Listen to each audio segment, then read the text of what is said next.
Good evening. जय हिंद दोस्तों। संकल्प परिवार में आपका स्वागत है।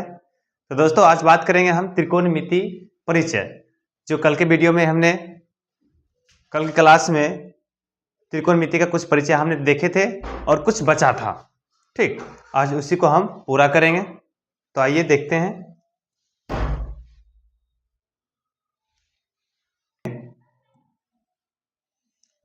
त्रिकोणमिति का उपयोग किस त्रिभुज में किया जाता है? बोलिए जल्दी से। समकोण त्रिभुज में, जैसे हमने बोले थे ए बी सी। और दूसरी बात, कोण कितना डिग्री होना चाहिए? एक 90 डिग्री को ये फिक्स बताए थे ना, एक को 90 डिग्री। उसके बाद दो कोणों का योग कितना होता है? एक 90 डिग्री। ठीक है, जिसको हम पूरक कोण के माने थे कि नहीं?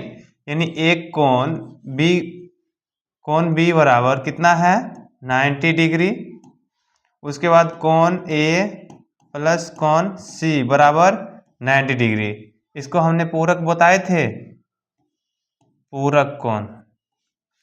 उसके बाद हमने बताए थे जहां 90 डिग्री यानी जिस रेखा से मिलकर 90 डिग्री का निर्माण करता है उसे लंब या आधार कहते हैं। ठीक है, अब जहां 90 डिग्री यहां बन रहा है तो कर्ण क्या होगा हमारा? ये होगा ना कर्ण। क्या होगा? ये क्या होगी हमारी? कर्ण होगी। क्या होगा बाबू? कर्ण। उसके बाद हमने बताए थे कि यदि कोई भी कोण, जैसे ए है और सी दिया गया है, अब यदि ए का नाम लेगा तो ए की जगह जैसे ही हम जाएंगे तो जहां जाएंगे वह क्या हो जाएगा? हमारा आधार हो जाएगा। वह क्या हो जाएगा? आधार हो जाएगा। और उसके बाद आधार के सामने वाला भुजा क्या हो जाएगी? लंब हो जाएगी। क्या हो जाएगी बाबू? लंब। ठीक है, इस प्रकार से हमने बताए थे और इसका उपयोग भी बताए थे कि त्रिकोणमिति के क्या क्या संबंध है। याद है ना आप सबको? बताइए तो। साइन थीटा बराबर क्या लिखे थे हमने? ये थीटा क्या है? तो कोण को थीटा से सूचित किया जाता है। क्या चीज से बाबू? थीटा दे सकता है, या थीटा नहीं तो ए भी दे सकता है, सी भी दे सकता है, बी भी दे सकता है। कोई दिक्कत? हाँ, साइन थीटा बराबर हमने बताए थे इसका संबंध जो होता है लंब बटे कर्ण, जिसको हम पी वाई एच लिख सकते हैं बाबू। पी वाई एच, लंब बटे कर्ण। ठीक, उसके बाद कॉस थीटा भी बताए थे। कॉस थीटा के बराबर क्या होता है? आधार बटे कर्ण, जिसको बेस ये था बी वाई एच का लिख सकते हैं। उसके बाद टेन थीटा बराबर क्या होता है? लंब बटे आधार। ठीक, जिसको हम लिख सकते हैं पी वाई बी। अब इसी का विपरीत हमने बताए थे। साइन थीटा का विपरीत क्या होता है? कोसेक थीटा होता है कि नहीं होता है बाबू? यानी कोसेक थीटा क्या होता है बाबू? कोसेक थीटा, जैसे एच बटा पी भी बोल सकते हैं। और उसी प्रकार कॉस के उल्टा क्या होता है? सेक। क्या होता है बाबू? सेक थीटा, जिसको हम एच बाय बी कह सकते हैं। और टेन का विपरीत क्या होता है? कॉट। क्या होता है बाबू? टेन थीटा के बदले कॉट थीटा, अर्थात बी बाय पी। क्या होता है? B by P. अर्थात ये हम जो बताए थे पहला परिचय था जो संबंध के रूप में दर्शाया गया था, इसको हमने प्रूव नहीं किए थे। क्यों? क्योंकि ये संबंध है तो संबंध को स्थापित नहीं कर सकते हैं। ठीक है, बस एक मान दिया गया है। उसके बाद हमने बताए थे इसका संबंध बताए थे sine square theta plus cos square theta बराबर कितना था? 1। उसके बाद इसका जो हमने मैथमेटिक जो रीजन होता है उसको प्रूव करके हमने लिखे थे साइन स्क्वायर थीटा बराबर 1 माइनस कॉस स्क्वायर थीटा लिखे थे ना। और इसी को लिखे थे फिर से कॉस स्क्वायर थीटा बराबर 1 माइनस साइन स्क्वायर थीटा। ये सारे हमने लिख दिए थे ना।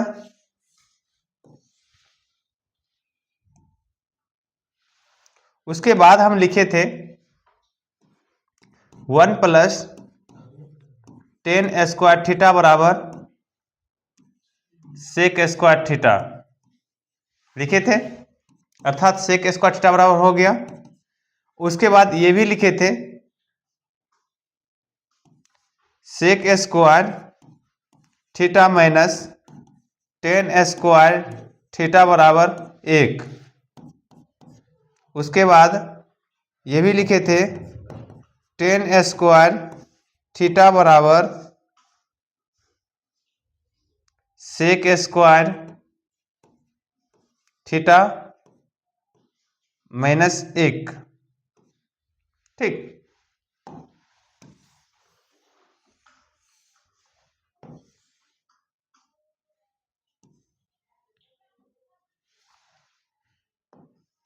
उसके बाद लिखे थे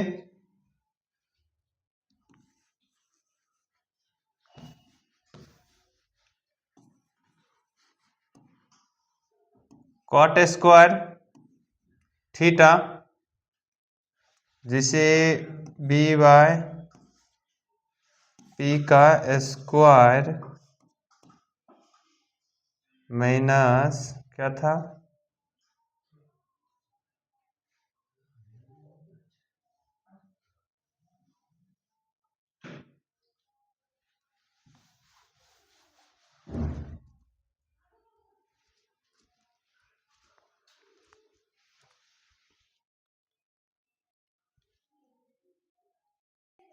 कॉसेक स्क्वायर थीटा बराबर 1 प्लस कॉट स्क्वायर थीटा।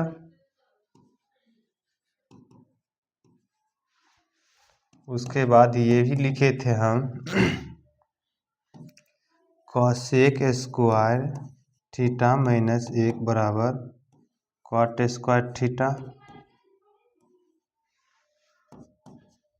उसके बाद ये भी लिखे थे cosec square theta minus cot square theta बराबर 1। ये सारे हमने आपको प्रूव्ड किए थे। कौन से सूत्र के आधार पे, जो हमने पहले लिखे थे क्या। उसके बाद और भी बचा था, जैसे बचा था क्या, तो उसको हमने उपयोग में नहीं लाए थे, आज उसको हम लाएंगे।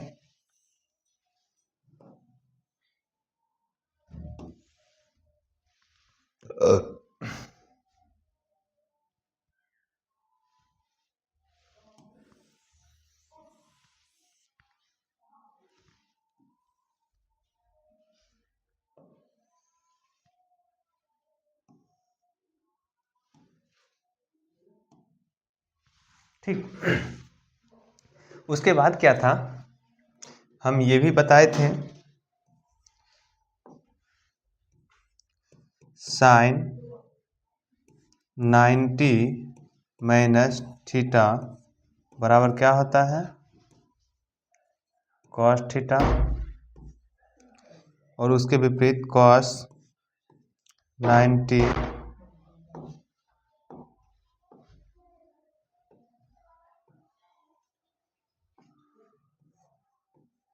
कॉस 90 माइनस थीटा बराबर साइन थीटा। उसके बाद ये भी बताए थे टेन 90 माइनस थीटा बराबर कॉट थीटा, और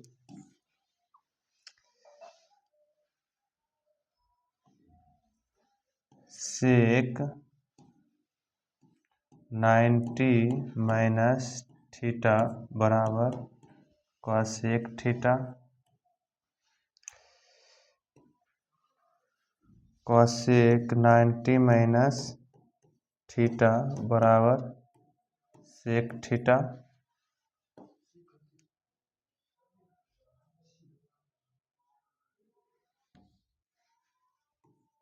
सेक थीटा।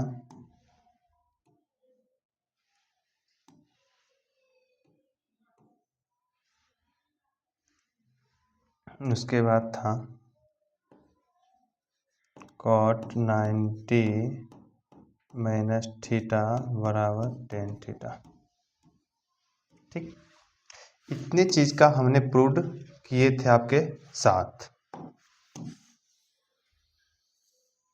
कल के क्लास में। ये सारा आपको हमने बता चुके थे। कुछ रह गया था, जैसे यहाँ हम लिख सकते हैं जैसे साइन स्क्वायर थीटा जैसे है 1 माइनस कॉस स्क्वायर थीटा। यदि हम इसको इधर स्क्वायर है अर्थात गुणज है, गुणज हटाएंगे तो क्या रूट से हटाएंगे क्योंकि वर्ग और आप वर्गमूल जानते होंगे कि जैसे हम बोलते हैं कि गुना को बराबर के उस तरफ करने के बाद उसको भाग में बदलते हैं, उसी प्रकार वर्ग जब यहाँ है वर्ग को हटाएंगे तो क्या होगा इधर वर्गमूल अर्थात रूट चढ़ जाएगा। क्या चढ़ जाएगा बाबू? रूट चढ़ जाएगा। उसी प्रकार यदि घन रहेगा तो घन को क्या करेंगे घनमूल में लिख देंगे, है कि नहीं। इस प्रकार से इसको लाते हैं तो यदि स्क्वायर को हटाते हैं तो लिख सकते हैं साइन थीटा बराबर रूट के अंदर 1 माइनस कॉस स्क्वायर थीटा। क्या? तो ये सूत्र हमने आपको नहीं लिखे थे, जो आज हम लिख देते हैं आपके सामने, ठीक। अर्थात यहाँ स्क्वायर था तो हमने क्या किए स्क्वायर को हटा दिए रूट चढ़ा दिए, तो दोनों में होगा कि नहीं। अर्थात साइन थीटा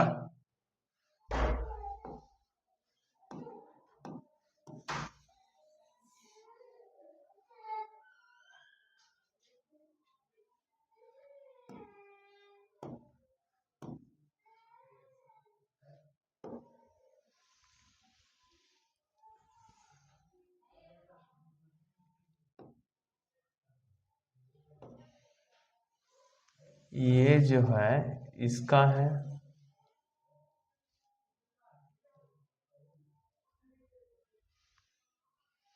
नहीं दिख रहा है ना, चलो यहीं लिख रख देते हैं, ठीक। उसके बाद कॉस यदि लिखेंगे कॉस थीटा तो 1 माइनस जो साइन स्क्वायर थीटा था उस पर भी रूट चढ़ जाएगा ना, और इसी के आधार पे ये सब पे भी आ जाएगा, तो लिखना आवश्यक है या नहीं है। टेन स्क्वायर थीटा था तो टेन थीटा बराबर रूट के अंदर सेक स्क्वायर थीटा माइनस 1, उसके बाद सेक स्क्वायर थीटा है ना, sec square theta, sec theta बराबर क्या लिखेंगे रूट के अंदर 1 प्लस टेन स्क्वायर थीटा, ठीक। अब इसके बाद ये भी लिख सकते हैं इसके बारे में, कहाँ है ये कॉसेक के बारे में, जैसे कॉसेक थीटा बराबर लिख सकते हैं रूट के अंदर 1 प्लस कॉट स्क्वायर थीटा। क्यों? क्योंकि स्क्वायर था तो स्क्वायर हटने के बाद रूट चढ़ गया। उसके बाद ये भी लिख सकते हैं कॉट स्क्वायर थीटा बराबर, कॉट स्क्वायर थीटा बराबर क्या था, तो कॉट स्क्वायर थीटा बराबर है कॉसेक स्क्वायर थीटा माइनस 1, तो रूट के अंदर हम कर सकते हैं इसको cosec square theta minus root के अंदर 1, ठीक है। तो ये सूत्र को हमने आपको कल ही बता दिए थे। अब जो है एक मान, क्या है बाबू? मान को हमने आपको इंगित नहीं किए थे, जो आज की क्लास में हम बताएंगे, ठीक है। इतना आप समझ रहे हो ना, याद हो गया होगा। आगे बढ़े। अब मान क्या है, जैसे उस वक्त हम जब ये सब मान निकाल रहे थे तो हम लंब को ए बी ही मान रहे थे और बी सी ही मान रहे थे, ए सी ही मान रहे थे ना। लेकिन अब जो है एंगल दे देंगे, क्या देंगे बाबू? थीटा की जगह एंगल दे देंगे, जैसे 30 होगा, 45 होगा, 0 होगा, या इस तरह से जो भी एंगल आते हैं त्रिकोणमिति में वो हम देंगे, ठीक है। तो आगे आते हैं, देखिए आगे क्या है, ध्यान दीजिएगा आप सब। मान लीजिए एक त्रिभुज है जिसमें ए बी सी एक त्रिभुज है, ठीक, और बी कोण क्या है 90 डिग्री है। 90 डिग्री कोण है तो थीटा के आधार पर जब दशम वर्ग में आप पढ़ते हैं थीटा को कितने भागों में रखा गया, तो 0 डिग्री रखा गया है। 0 डिग्री हो सकता है, 30 डिग्री हो सकता है, 45 डिग्री हो सकती है, ठीक, 60 डिग्री हो सकता है और 90 डिग्री हो सकता है, ठीक है। ये 6 डिग्री या 5 डिग्री जो है ये मान हमारे मेट्रिक लेवल पे पढ़ना पड़ता है, ठीक है। तो 5 डिग्री अब यहाँ जब दे दिया गया तो इसका मतलब क्या है कि जैसे 5 डिग्री है 0 से लेकर 90 तक, इसका मतलब ये है कि ये कोण जो है, मान लीजिए यहाँ तो एक 90 डिग्री कोण है ही था, अब यहाँ 0 डिग्री यदि देंगे, क्या देंगे बाबू, 0 डिग्री, तो इसका मतलब है कि ये 90 डिग्री होगा कि नहीं होगा, क्योंकि दो कोनों को मिलाकर कितना डिग्री होता था, 90 डिग्री। जब 90 डिग्री है दोनों कोनों मिलाकर के, एक कोण यदि 0 डिग्री होगा तो दूसरा कोण क्या होगा, 90 डिग्री होगा, और एक कोण 30 डिग्री होगा तो दूसरा क्या होगा, 60 डिग्री होगा, और एक कोण 45 डिग्री तो दूसरा कोण भी 45 डिग्री। इतना समझ में आया आपको? बिल्कुल। देखिए जैसे मान लीजिए एक त्रिभुज ये है, ठीक, आकृति से आपको कोई बाहक नहीं होना चाहिए, ठीक, ये एक समकोण त्रिभुज है, हम लिख दिए। अब यहाँ जो है एक 0 डिग्री है, क्या है बाबू, ये जो है 0 डिग्री है, क्या है, 0 डिग्री, तो इसका मतलब ये है कि यहाँ भी 90 डिग्री होगा, होगा कि नहीं होगा, क्योंकि त्रिभुज के तीनों कोणों का योग क्या होता है, 180 डिग्री। एक कोण 90 डिग्री से पहले दिया हुआ है और दूसरी कोण 0 डिग्री है, तो इसका मतलब है कि तीसरा कोण क्या होगा, 90 डिग्री होगा। और उसी प्रकार यदि हम लिख सकते हैं यहाँ पे ABC, यदि ए कोण 90 डिग्री है और इसको हमने 30 दे दिए, कितना दे दिए बाबू, 30, इसी के आधार पे ये क्या हो जाएगा, 60 डिग्री, होगा कि नहीं होगा, बिल्कुल। उसी प्रकार यदि एक और कि ये 90 डिग्री है, एक इसका दे दिए 45 डिग्री, तो इसका भी क्या होगा, 45 डिग्री। इस तरह से त्रिभुज का रचना होता है, और इसका एंगल को अब जानना है, क्या जानना है, तो क्या होती है इसकी मान, क्या होती है इसकी मान, इसको याद रखेंगे। इस तरह से त्रिभुज का निर्माण हो सकता है, ठीक।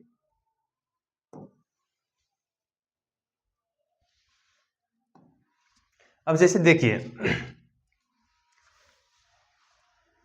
अब यहां लिख देते हैं, जैसे हमने बताए थे थीटा के बदले कोई एंगल दे देंगे, क्या दे देंगे बाबू, एंगल। एंगल क्या देते हैं, तो हम 0 डिग्री दे देते हैं, थीटा के बदले हमें क्या दे दिए, 0 डिग्री दे दिए। अब कह दिए कि साइन 0 डिग्री, तो इसका मान क्या होगा।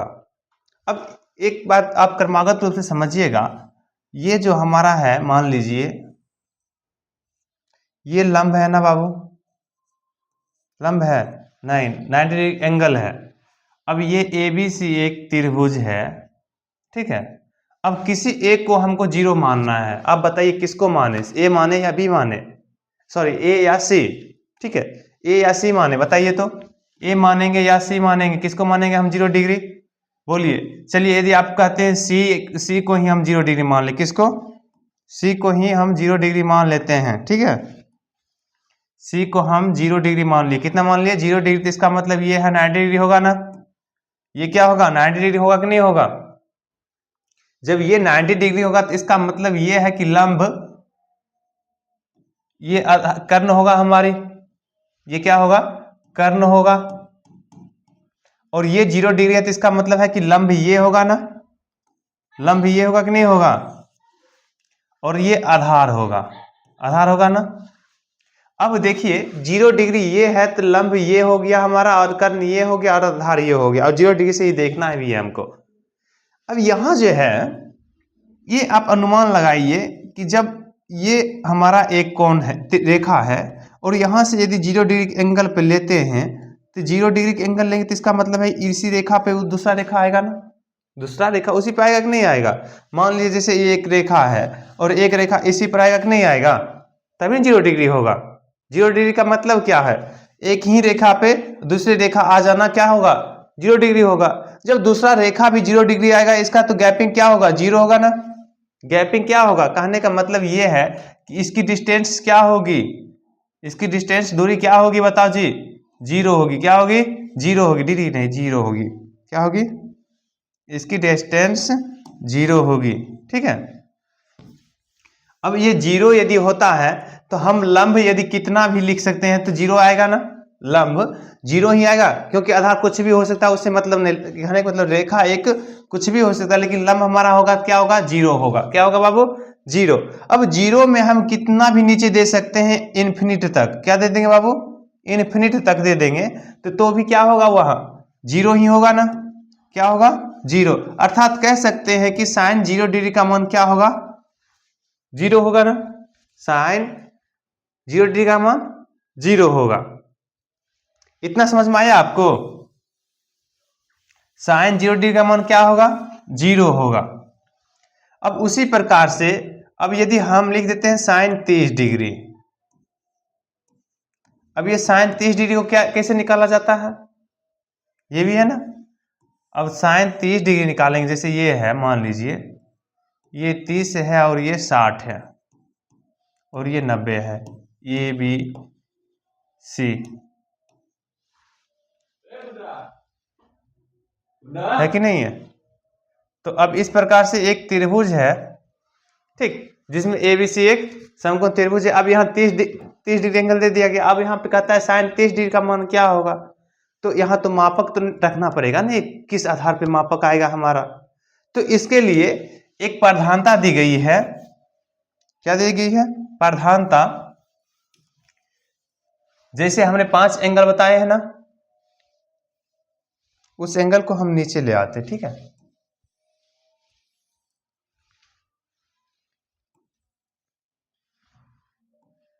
देखिए यहां जैसे 0 degree, 30 degree, 45 degree, 60 degree, 90 degree दिया है, तो एक साइन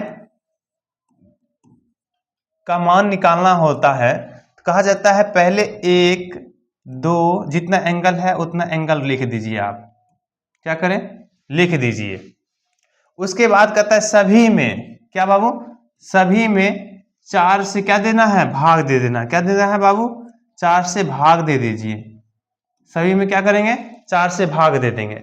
और जब पहले 1 से 5 तक लिख दिए, क्योंकि 0 को 1 माने, 30 को 2, 45 को 3 और 60 को 4 और 90 को 5 मान लिए, ठीक है। अब इसके आधार पे कहता है कि इन सभी पे रूट चढ़ा दीजिए। क्या चढ़ा दीजिए बाबू? रूट। अब सब पे हमने क्या चढ़ा दिए? रूट चढ़ा दिए। नहीं, ये 0 होगा ना, 0 शुरू होगा, 0 1 2 3 4, ये जो होगा 0 से शुरू होता है, ठीक है, क्योंकि पहला का एंगल कितना होगा? 0 होगा, ठीक है। क्या होगा? 0 1 2 3 4। अब इसको आप परिमेय कर सकते हैं, हल कर सकते हैं ना। 0 बटा यदि 4 है तो इसका मतलब है कि ये 0 होगा ना। 0 होगा, रूट के अंदर रहे या बाहर रहे उसको तो कोई फर्क ही नहीं पड़ेगा। और इसको जब देखते हैं तो 1 बटा 4 है तो इसका मतलब है कि रूट से निकलेगा तो 1 बाहर निकल जाएगा ना रूट से, क्योंकि 1 गुणज 1 क्या होता है? 1 ही होता है। और 2 गुणज 2 क्या होता है? 4 होता है, इसलिए 2 भी निकल जाएगा रूट 4 से। रूट 4 के अंदर से क्या निकल जाएगा? रूट 2। और उसके बाद इसको यदि देखते हैं तो 1 बटा 2 बचता है, कट के बचता है ना बाबू। 1 बटा 2 बचता है तो इसका मतलब है 1 ऊपर बाहर निकल जाएगा, लेकिन रूट 2 है, क्या रहेगा? रूट के अंदर ही रह जाएगा। 2 क्या है? रूट के अंदर ही रह जाएगा। और उसी प्रकार रूट अंडर 3 ऊपर रह जाएगा, लेकिन 4 रूट जो है बाहर निकल जाएगा। बाहर निकलेगा ना? नहीं निकलेगा। जैसे रूट 3 बटा 4 है, ठीक है। अब 3 तो निकलेगा नहीं, क्योंकि 3 को आप जान भी करते हैं गुणज का है नहीं, ये वर्गमूल संख्या है नहीं, तो वर्गमूल संख्या नहीं है तो अब क्या होगा? रूट 3 तो रह जाएगा, लेकिन 4 क्या है? वर्ग संख्या है तो निकल जाएगा 2। और उसके बाद 4 बटा 4 को यदि काटते हैं तो 1 आता है, 1 को तो आप जान भी करते हैं कि ये परिपूर्ण रूप से निकल जाता है कि नहीं। अब है कि ये हम बता दिए कि जैसे यदि आप 0 देखें, क्या देखें? साइन 0 डिग्री का मान, तो क्या रह गया? 0। 30 डिग्री का मान 1 बटा 2, 45 डिग्री का मान 1 बटा रूट अंडर 2, और 60 डिग्री का मान रूट अंडर 3 बटा 2, और 90 डिग्री का मान 1। अब ये प्रूव्ड भी कर सकते हैं, लेकिन प्रूव्ड हायर लेवल का एजुकेशन है, जिसके लिए आपको हम सिर्फ बता रहे हैं ये, ठीक है। उसके बाद यदि हम साइन का मान निकाल लिए तो अब कॉस को भी निकाल सकते हैं कि नहीं निकाल सकते? बताओ तो जी। कॉस को, अब कॉस को क्यों निकालेंगे? जैसे इसका पूरक था, पूरक था ना। पूरक क्या था? यदि ये 0 डिग्री होता तो ये 90 डिग्री होता, ये 30 डिग्री होता तो ये 45 डिग्री होता, सॉरी 60 डिग्री होता, ये 60 डिग्री होता तो ये 30 डिग्री होता, और ये 45 डिग्री तो ये भी 45 डिग्री। समझ रहे हो ना? नहीं समझे आप सब?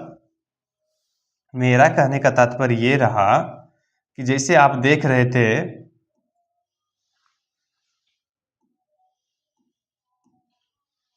साइन, और साइन 90 माइनस थीटा में देख रहे थे ना, साइन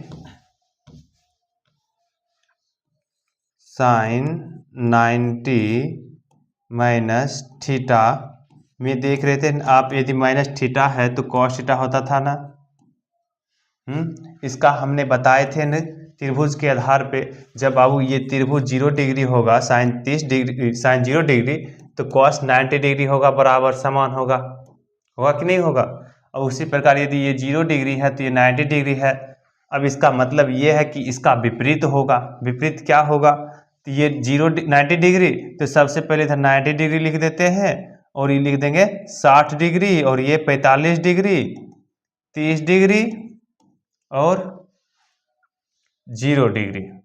इसका मतलब ये रहा कि 0 डिग्री, साइन 0 डिग्री बराबर कॉस 90 डिग्री, ठीक। और कॉस साइन 30 डिग्री तो कॉस 60 डिग्री, और कॉस साइन 45 तो दोनों 45, क्योंकि 45 45 दोनों तो सामान्य होगा, नहीं लंब में भेद नहीं आधार में भेद। लंब और आधार जब दोनों समान होगा तो साइन थीटा का मान और कॉस थीटा का मान क्या होगा, बराबर होगा। तो 45 डिग्री पे दोनों क्या हो जाएगा, बराबर हो जाएगा। लेकिन 60 का मान 30, 90 का मान 0। इस तरह से आप समझ में आ गया, आपको आया कि नहीं आया, बताइए तो। अब इसका मतलब ये हुआ कि साइन यहाँ 0 डिग्री तो इसका मान 0, इसका 30 डिग्री तो इसका मान हाफ, ये 45 डिग्री तो 1/√2, 60 डिग्री तो रूट के अंदर 3/2, और 90 डिग्री तो 1। क्या होगा बाबू, 1। अब इसी प्रकार से कॉस का भी विपरीत होगा ना, इसका कॉस का क्या हो जाएगा बाबू, विपरीत होगा। तो कॉस 0 डिग्री का मान क्या हो जाएगा, 1। यानी उधर से इधर लिख रहे हैं, ठीक है, उधर से इधर लिखते जा रहे हैं जो क्रमागत रूप में आ रहा है, ठीक है। समझ में आ रहा है आपको। ये क्या किया हमने इसको ये किए, इसको ये किए कि ये यहाँ ले आए, इसको यहाँ ले आए, और ये सामने सामने ही रह गया, और इसको यहाँ लाए और ये इधर आ गया, ठीक है, एक दूसरे के विपरीत आ गया।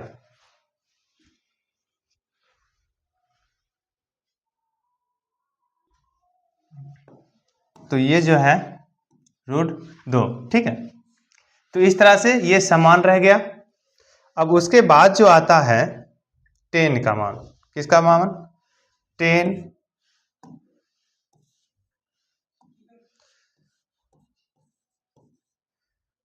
का मान, ठीक है।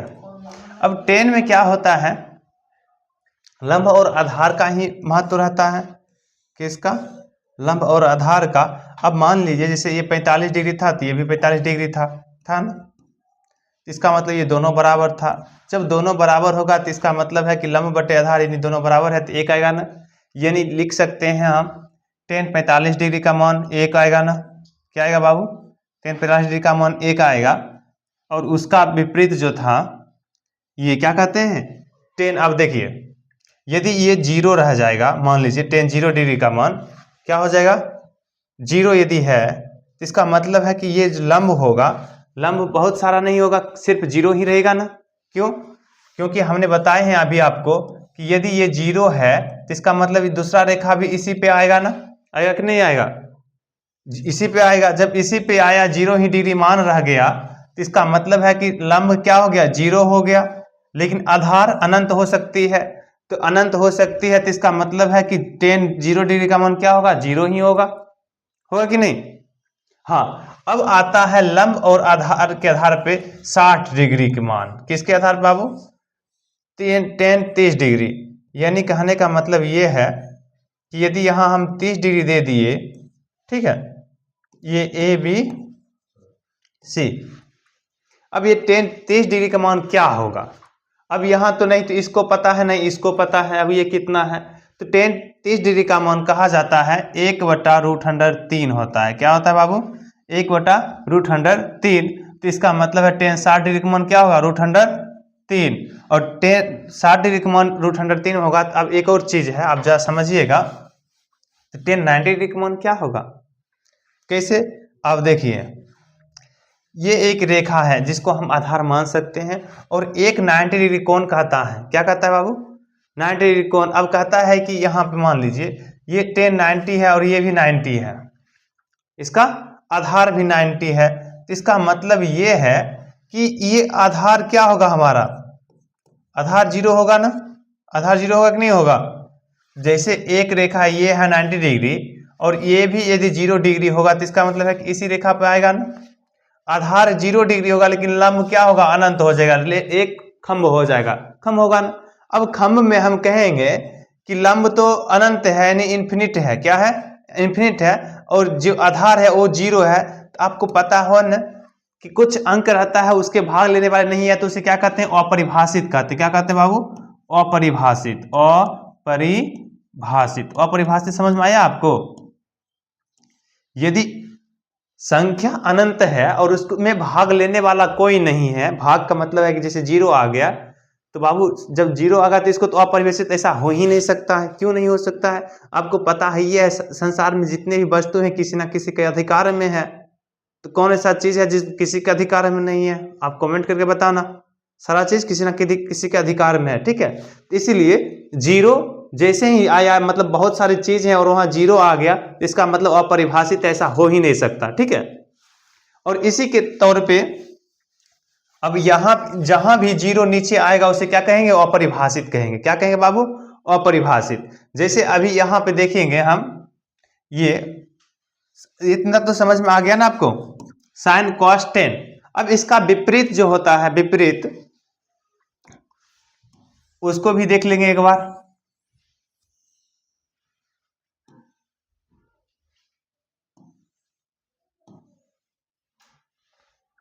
देखिए साइन का विपरीत जो होता था कोसेक होता था ना, होता था कि नहीं? अब कोसेक 0 डिग्री, कोसेक 0 डिग्री का मान क्या होगा? बिल्कुल सही बात है, कोसेक 0 डिग्री का मान क्या होगा? अब जैसे 0 था तो 0 का विपरीत क्या था? अपरिभाषित था ना बाबू, अपरिभाषित। तो अपरिभाषित ये होगा, क्या हो जाएगा? अपरिभाषित, ठीक है, अपरिभाषित। और 30 डिग्री का मान क्या होगा? 2 होगा, क्योंकि 2/1 लिखेंगे, इसका मतलब है एक तो हर हमेशा रहता है, कुछ नहीं तो एक अवश्य है। और उसके बाद क्या होगा? √2 होगा, होगा कि नहीं? क्योंकि √2/1 लिखेंगे तो क्या होगा? एक तो कुछ भी नहीं, उसके बाद 2/√3 होगा कि नहीं होगा? और उसके बाद एक है तो एक ही होगा। कोई दिक्कत इतना समझने में? और इसी के विपरीत अब कोसेक का सेक होगा। क्या होगा बाबू? सेक का। अब सेक में क्या होता है? जैसे एक है तो इसका मतलब है 1 होगा, और √3/2 है तो इसका मतलब है 2/√3 होगा, ठीक है। और उसके बाद √2 होगा, फिर 2 होगा और अपरिभाषित होगा। क्या होगा?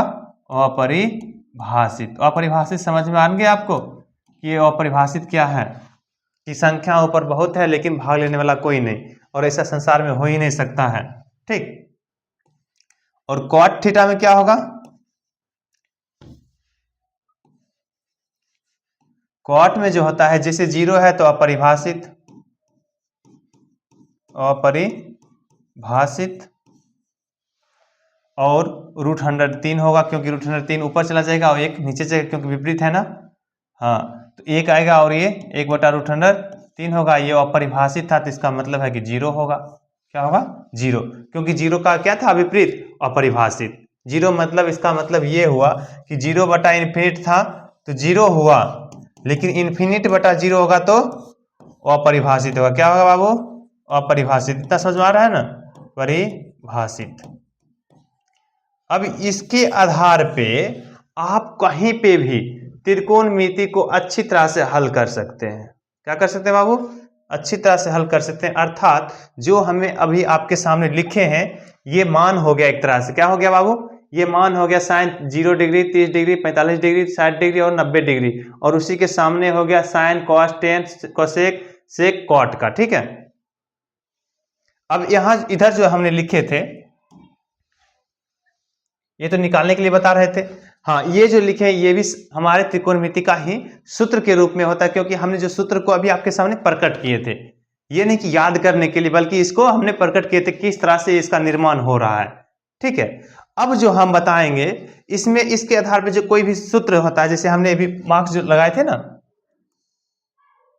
जो ये नंबर लिखे हैं, इसका उपयोग कहां होता है, समझ रहे। अब बारी आ गई है मैथ की गणना को दर्शाने के लिए, जांच के लिए। क्या करने के लिए बाबू? जांच के लिए। हमने बताए थे ना, जैसे बहुपद पढ़ाए थे, तो बहुपद में क्यों निर्माण हुआ था उसका, कि कुछ वस्तुएं खरीदे मान लीजिए, और उसको पता नहीं था, तो जितना रुपया लगा था उसके आधार पर हमने गणना कर लिए थे और ज्ञात हो गया था हमरे वस्तु कितना इसका कीमत था। जैसे मान लीजिए हम कोई वस्तु खरीदे, एक वस्तु खरीदे और 10 रुपया लिया, तो इसका मतलब क्या है, वो वस्तु का कितना मूल्य था? 10 रुपया था ना, रुपया से पता चल गया।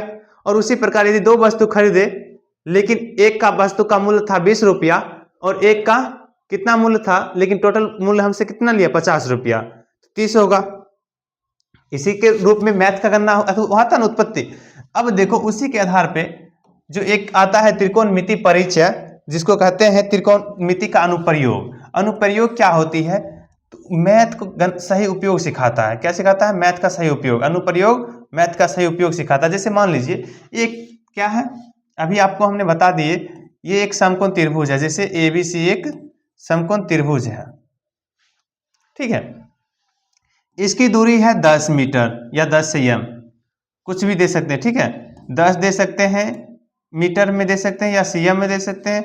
माप तो जानबे करते हैं आप कि दूरी का माप क्या होता है। 10 मीटर दे दिए। अब हमको कह दिया, मान लीजिए कि इसकी ऊंचाई ज्ञात करने के लिए, ज्ञात हो सकता है आपसे, बताइए तो।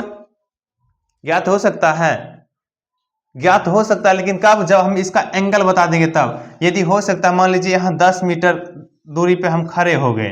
क्या हो गए बाबू? खड़े हो गए। अब इसका एंगल यदि हम बता देंगे कि बाबू इसका एंगल जो है 0 डिग्री है, तो इसका मतलब है कि इसकी लंबाई क्या होगा? 0 डिग्री होगा। होगा कि नहीं होगा? यदि हम इसको 45 डिग्री बोलेंगे, 45 डिग्री, तो इसका मतलब है कि ये कोण और ये कोण, सॉरी ये कोण और ये कोण क्या होगा? बराबर होगा। तो इसका मतलब है इसकी दूरी और इसकी दूरी क्या होगा? समान होगा ना। होगा कि नहीं होगा? समान, समान होगा। और उसी के आधार पे हम गणना कर सकते। क्या कर सकते हैं? गणना। तो एक एक रेखा हमने खींच दिए, जिसकी दूरी कितना है? 10 मीटर है। क्या है? 10 मीटर है। अब यहां से एंगल जब तक नहीं बताएगा तब तक इसकी दूरी ज्ञात नहीं करेंगे। क्या? इसकी ऊंचाई ज्ञात नहीं होगा। तो एंगल देना पड़ेगा ना हमको। क्या दे सकते हैं? 30 भी दे सकते हैं, 45 भी दे सकते हैं, 60 भी दे सकते हैं, और भी दे सकते हैं। 90 देंगे तो सामने आ जाएगा। सामने आएगा तो इसका मतलब है कि ये भी 90, ये भी 90, दोनों 90 90, तो इसका मतलब है कि दोनों रेखा एक ही है ना, है कि नहीं? अब इस प्रकार से आप हल कर सकते हैं ना। इसका मतलब ये है कि जैसे जैसे कोण बढ़ेगा वैसे वैसे उसकी ऊंचाई बढ़ेगा ना। कौन बढ़ेगा? ऊंचाई बढ़ेगा। अब इनके आधार पे अनुप्रयोग किस तरह से करते हैं उपयोग, उसको हम देखेंगे, ठीक है। तो 9.1 आप जानते होंगे, 10वें वर्ग में जो अनुप्रयोग होता है उसका क्वेश्चन आपके सामने कुछ प्रकट करते हैं, जो हल करके हम देखेंगे, ठीक है।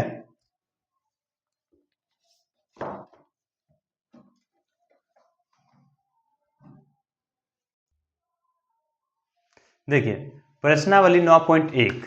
अब इसका उपयोग क्या है, कैसे करते हैं, देख बताते हैं। देखिए कहता है, क्वेश्चन नंबर 1 है, सर्कस का एक कलाकार। क्या है बाबू?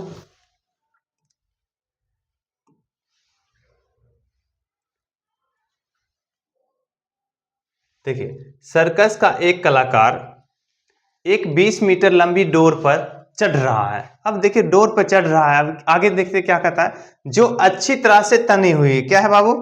जो अच्छी तरह से, अर्थात जो अच्छी तरह से तनी हुई है। इसका मतलब है कि सर्कस की जो डोरी है वो अच्छी तरह से तनी हुई है और भूमि पर सीधे लगे खंबे के शिखर से बंधा हुआ है। कहा? भूमि पर सीधे लगे खंबे से, अर्थात मान लीजिए एक भूमि है, मान लीजिए यहां ये क्या है? भूमि है। क्या है बाबू?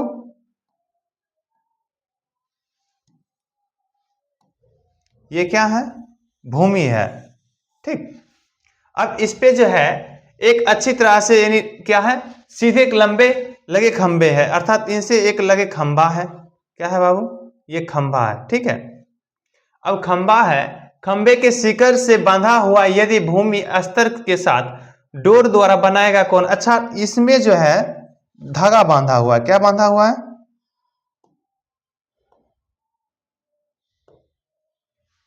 इसमें धागा बांधा है, ठीक है, जो सीधे रेखा में है, तनी हुई है। अब इसमें जो धागा बांधा हुआ है वह क्या कहता है, डोर द्वारा बनाया गया कोण। अब देखिए यहां पे एक तो पहले दे दिया गया, ये एक खंभा है जो धरती पर है, क्या है बाबू, धरती पे समान रूप से खड़ा है, ठीक है। उसके बाद इसके शीर्ष पे एक क्या है, धागा बांधा है जो सीधे रूप से तना हुआ है, सर्कस की डोरी है, क्या है, सर्कस की डोरी। अब उसके बाद कहता है कि ये जो एंगल बनाता है 30 डिग्री का एंगल है, कितना डिग्री का, 30 डिग्री का।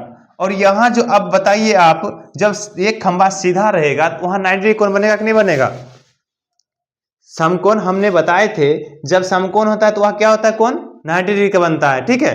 तो इसका मतलब ये है कि खंभा जब सीधा है तो इसका मतलब ये 90 डिग्री कोण बन रहा है। और हमने बताए थे कि त्रिकोणमिति का उपयोग जो होता है समकोण त्रिभुज में होता है, कौन से त्रिभुज में, समकोण त्रिभुज में। अब देखिए 30 डिग्री एंगल है। अब यहां कहता है तो खंभे की ऊंचाई ज्ञात करें, लेकिन एक चीज है कि यहां डोरी की लंबाई दिया हुआ है 20 है, कितना है बाबू, 20 मीटर। डोरी की लंबाई क्या है, 20 मीटर है, अर्थात ये डोरी है, क्या है, ये डोरी है, ठीक। और ये जो है खंभा है, क्या है, खंभा। और ये क्या है, धरती है, भूमि है, क्या है, भूमि है। कोई दिक्कत, इतना आपको समझ में आ रहा है। ये खंभा है और ये डोरी है और ये क्या है, भूमि है। भूमि पे एक खंभा क्या है, सीधा लगा हुआ है, और इस खंभे पे एक शीर्ष पे क्या है, धागा बांधा हुआ जो कहीं जमीन को छू रही है। और कितने डिग्री कोण बना रहा है, 30 डिग्री के। अब कहता है खंभे की ऊंचाई ज्ञात करने के लिए, यहां अब ये इसको क्या बोलते हैं आप ही बताइए। जब ये 90 डिग्री कोण यहां है तो इसका मतलब है ये कर्ण है ना, ये डोरी वाला क्या हो गया, कर्ण हो गया कि नहीं हो गया, बताओ जी। डोरी क्या हो गया, कर्ण हो गया, नहीं कर्ण कितना है, 20। और जब डोरी कर्ण है और देखने की बात कर रहा है यहां से, तो इसका मतलब है, इसको मान लेते पहले ए बी सी, ठीक है, ए बी सी हमने मान लिए। अब देखिए सी से देखने कह रहा है तो इसका मतलब है आधार हो गया ना, बी सी, बी सी क्या हो गया, आधार हो गया जी, क्या हो गया, आधार। और ये जो होगा, ये सामने वाला भुजा क्या हो जाएगा, अब लंब होगा, क्या होगा, लंब। तो इतना क्लियर समझ में आ गया आपको आकृति। जब ये समझ गए आप, अब कहता है कि क्या कहता है, तो खंभे की ऊंचाई ज्ञात कीजिए। अब बताइए, खंभा की ऊंचाई ज्ञात करने कहता है। तो आप खंभा की ऊंचाई के संबंध को देखेंगे तो आपको पता होगा लंब और कर्ण किस में आया था। जब हम सूत्र बता रहे थे तो उसमें आपको याद होगा ना कि लंब और कर्ण किस में आ रहे थे, दो में आता था। एक आता था साइन में और एक साइन के विपरीत में आता था कि नहीं। अब हम लिख सकते हैं ना साइन 30 डिग्री, क्योंकि एंगल कितना दिया है, 30 डिग्री। यदि सी रहता तो सी लिखते थे, थीटा रहता तो थीटा लिखते थे। उसी प्रकार 30 डिग्री है तो 30 डिग्री लिखेंगे ना। साइन 30 डिग्री बराबर लिख सकते हैं ए बी बटा B C A C, A B बटा ए सी, अर्थात साइन 30 डिग्री बराबर ए बी बटा ए सी। इतना समझ में आ रहा है आपको। उसी के आधार पे लंब बटे कर्ण के आधार पे। अब हमने आपको कुछ मान बताए थे, मान बताए थे ना, मान बताए थे क्या, तो साइन 30 डिग्री का मान क्या बताए थे, 1/2 बताए थे कि नहीं बताए थे, बोलिए जल्दी से। 1/2 बताए थे कि नहीं, हाँ 1/2 बताए हैं। तो ए बी का मान क्या है, आप ही देखिए, ए बी का मान क्या है, खंभा है, खंभा को तो मान ज्ञात ही करना है ना। ए बी कुछ भी नहीं है तो ए बी हम लिख सकते हैं डायरेक्ट, ए भी लिख सकते हैं ना। और AC का मान 20 है कि नहीं है, AC का मान 20 है। देखिए तो AC एक यहाँ पे है ना, AC, इसका मान कितना है, 20 है, 20 है। अब देखिए इसको हम क्या करते हैं, भाग है तो गुणज, गुणज है तो भाग। अब देखिए ये जो है दो भाग में है तो ये दो गुना किस में होगा, इसमें होगा। और ये जो भाग में है तो ये इधर आएगा गुणज में, अर्थात 20 बराबर 2AB कह सकते हैं इसको। और ए बी बराबर जैसे ही हम कहेंगे, जैसे ही ए बी कहेंगे तो इसका मतलब हो गया कि 20/2 होगा। क्यों, क्योंकि ये दो गुणज में था तो भाग में आएगा ना। जब इसको भाग में आया तो कट गया तो कितना हो गया, ए बी बराबर कितना बताइए आप ही सभी, 10 मीटर। अर्थात खंभा की ऊंचाई कितना हो गया, 10 मीटर। क्या खंभा की ऊंचाई हमको पहले से पता था, नहीं पता था ना, तो हल करके हमने देख लिए। अब इसका 5 नंबर का क्वेश्चन इस तरह से पूछा जाता है 10th में। क्या पूछा जाता है, 10th में 5 नंबर के पूछा जाता है। लेकिन अब है कि इसी तरह से हल करना, नहीं करना इस तरह से। इसका एक उद्देश्य होता है, तो हम आपको समझा रहे हैं ना बाबू, इस तरह से लिखना है, आपको हल किस तरह से करना है वो अब समझिएगा आप। ठीक है, लिखना क्या है, किस तरह से लिखे कि आपको 5 नंबर मिलना तय है। ठीक है, जैसे हमने आपको बोलते गए, यहाँ बनाते गए, समझाते गए, इस तरह से लिख दीजिएगा तो नहीं होगा मान, नहीं होगा मान, तो उसको हम क्या करते हैं, मिटा दे, मिटा के फिर चल करें, हल वैसा ही रहने देते, बस मानवे नहीं किए ना, क्योंकि यहाँ साइन 30 डिग्री के मान हमने रखे, यहाँ तो तक तो ठीक है ना। अब इसमें माने नहीं तो उसको हम लिख सकते हैं क्या, माने नहीं तो लिख सकते हैं, क्या लिखेंगे, तो देखिए माना कि, बोलिए क्या क्या माने थे, माना कि ए बी सी या ए बी या ए सी दें, ए बी एक खंभा है, माना कि ए बी एक खंभा है जिसकी ऊंचाई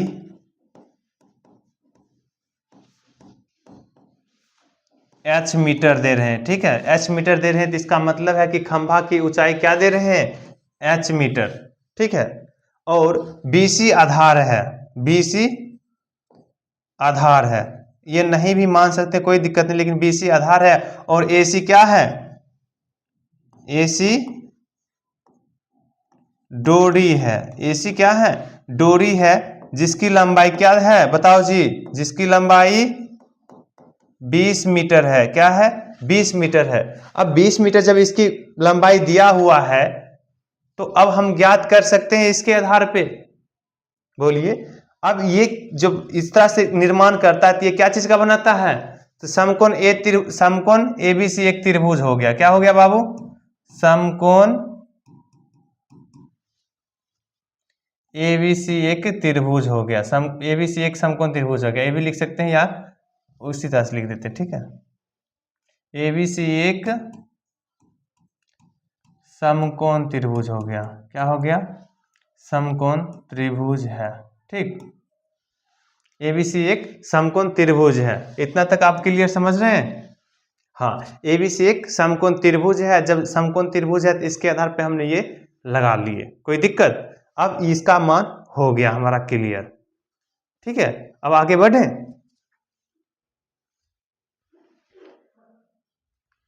देखिए अब आगे की जो क्वेश्चन है,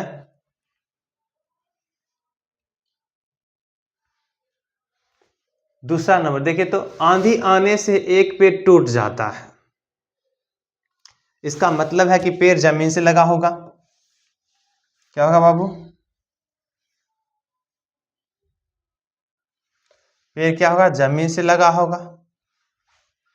देखिए आप समझिएगा, आंधी आने से एक पेड़ टूट जाता है, टूटा हुआ भाग मुड़ जाता है, यानी इस तरह मुड़ता है कि पेड़ के शिखर जमीन को छूने लगता है, यानी इसको शिखर कहते हैं, क्या कहते हैं बाबू, इसको कहते हैं शिखर, क्या कहते हैं इसको, शिखर, ऊंचाई, शिखर। ठीक है, शिखर जब ये पेड़ जब टूटता है तो शिखर क्या करता है, धरती को छू लेता है, यानी कहने का मतलब ये है कि ये जो टूटेगा तो इस तरह से मान लीजिए यहां से गिरेगा, तो गिरेगा तो अब यहां से टूट रहा है, इसका मतलब है यहां से टूट रहा है तो इस तरह से इसको सट गया। ठीक है, यानी ये जो आ रहा है इस प्रकार से,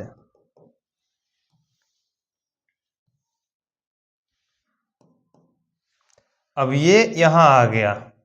ठीक, ये पेड़ यहां आ गया और ये जमीन को छू लिया, किसको छू लिया, जमीन को छू लिया। कहता है आंधी आने से एक पेड़ टूट जाता है और टूटा हुआ भाग इस तरह मुड़ जाता है कि पेड़ का शिखर जमीन को छूने लगता है, पेड़ का शिखर जमीन को छूने लगता है और इसके साथ 30 डिग्री का कोण बनाता है। इसका मतलब है कि यहाँ जो एंगल बन रहा है ये 30 डिग्री का है, कितने डिग्री का, 30 डिग्री का है। ठीक है, कौन बनाता है, पेड़ के पाद बिंदु की दूरी, अर्थात जब ये जो है ये बिंदु और जहां छूता है उसकी दूरी कहाँ है, जहां छूता है 8 मीटर है, यानी कहने का मतलब है इसकी दूरी क्या है, 8 मीटर है। ठीक है, तो पेड़ की ऊंचाई ज्ञात करना है। अब कहता है पेड़ की ऊंचाई, अर्थात कहने का मतलब है ये कर्ण भी ज्ञात करना होगा और ये लंब भी ज्ञात करना होगा, होगा कि नहीं।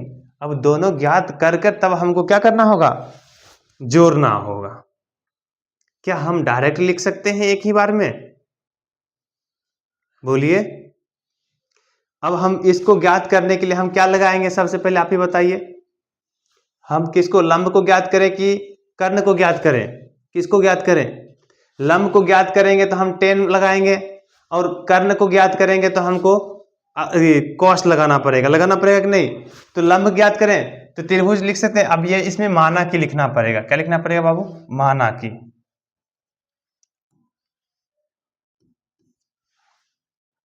इस तरह से नहीं रहेगा सही, इस तरह से नहीं, तो ऐसे ऐसे ही रहेगा, ठीक, ठीक है। अब इसमें क्या है, इसको जिस तरह से माने है उस तरह से लिखना पड़ेगा। इतना तो समझदार होना पड़ेगा आपको कि माना कि ए भी एक पेड़ है। क्या है बाबू, ए भी एक पेड़ है जो डी बिंदु से टूटकर सी बिंदु पे क्या करती है, छूती है। जो सी बिंदु पे डी बिंदु से टूटकर सी बिंदु को छूती है, जहां 30 डिग्री का कोण बनाता है। और बीसी की दूरी दिया गया है कितना, 8 मीटर है कि नहीं। तो इस प्रकार से समकोण का निर्माण करता है। किसका निर्माण, समकोण का निर्माण। जब समकोण का निर्माण करता है तो हम यहां लिख सकते हैं ना, बताइए, 10 30 डिग्री बराबर हम लिख सकते हैं BD बटे BC, लिख सकते हैं जी। अब जब 10 30 डिग्री का मान आपको याद होगा 1/√3 होता है ना।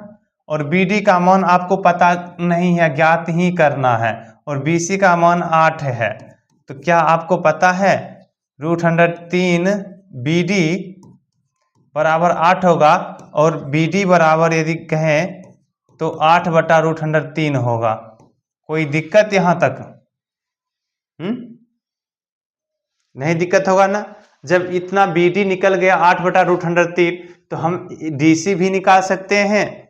और जब CD निकालना होगा तो क्या लगाना पड़ेगा, ये है लंब की आधार है, और ये क्या है, कर्ण। और आधार कर्ण किसका संबंध है, कॉस का।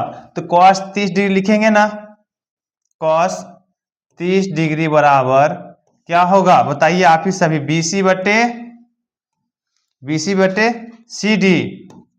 BC बटे CD होगा। तो cos 30 डिग्री का मान क्या था, √3/2 था ना। और BC का मान कितना है, 8, और CD का मान तो ज्ञात ही करना है, ठीक है। अभी जब इसको हल करते हैं तो 8 दूना 16 बराबर √3 CD। अब CD को निकालते हैं, यदि CD बराबर तो क्या होता है, 16/√3। अब देखिए इसका मान कितना आया था, BD का मान आया 8/√3, और CD का मान आया 16/√3। तो पेड़ तो बाबू दोनों है ना, ये BD भी पेड़ का हिस्सा है और CD भी पेड़ एक हिस्सा है। क्योंकि किसका ज्ञात करना है, पेड़ की ऊंचाई ज्ञात करना है। तो हम लिख सकते हैं ना, पेड़ की ऊंचाई बराबर किसके, पेड़ की ऊंचाई बराबर BD की लंबाई या ऊंचाई लिख सकते हैं, BD की ऊंचाई प्लस CD की लंबाई, क्या, CD की लंबाई। अब देखिए BD की लंबाई आपने कितना निकाले थे, 8/√3। जब 8/√3 निकाले हैं, और उसके बाद प्लस में कितना है, 16/√3। यदि लघुत्तम लेते हैं तो बाबू क्या होगा, √3 होगा ना, है कि नहीं। और तीनों को जोड़ सकते हैं आपस में आराम से, कोई दिक्कत नहीं। लेकिन एक बात है कि रूट को नीचे नहीं छोड़ते हैं, परिमेयकरण करना पड़ता है ना। और परिमेयकरण करने के लिए नीचे वाले रूट को खत्म करना पड़ता है। तो 8 ये 24 होगा, 24/√3। और आपको पता है जब √3 को √3 से गुना करेंगे 3 होगा, तो कट जाएगा तो कितना बचेगा, 8, अर्थात 8/√3 आंसर आ गया, ठीक है। ये हमने हल किए, आपको कहाँ उपयोग होता है ये बताइए। ये पूर्णतः आपको उपयोग में नहीं आएगा अभी के लिए फिलहाल, क्योंकि इसमें हमने रचना की दृष्टि से नहीं लिखा है कि बाबू ये मानना पड़ेगा ये भी एक पेड़ है जिसमें बिंदु डी से टूटकर बिंदु सी पे मिलती है, जो 30 डिग्री का एंगल बनाता है, ये मानना पड़ेगा। तब इसकी जो परिभाषा है, जो रचना है लिखा हुआ, इस तरह से लिखना पड़ेगा, तब हुआ आपका 5 नंबर फिक्स। कितना होगा? 5 नंबर फिक्स। ठीक है, 5 नंबर फिक्स। ठीक, तो आज के लिए हम इतना ही। ठीक, आपको हमने बता दिए त्रिकोणमिति परिचय का पूर्ण अध्याय। ठीक है, अब जो होगा क्वेश्चन हल किसके आधार पे, लेकिन जो भी हमने बताया इतना याद रखना आपको आवश्यक है। ठीक है, तो जय हिंद, मिलते हैं आगे।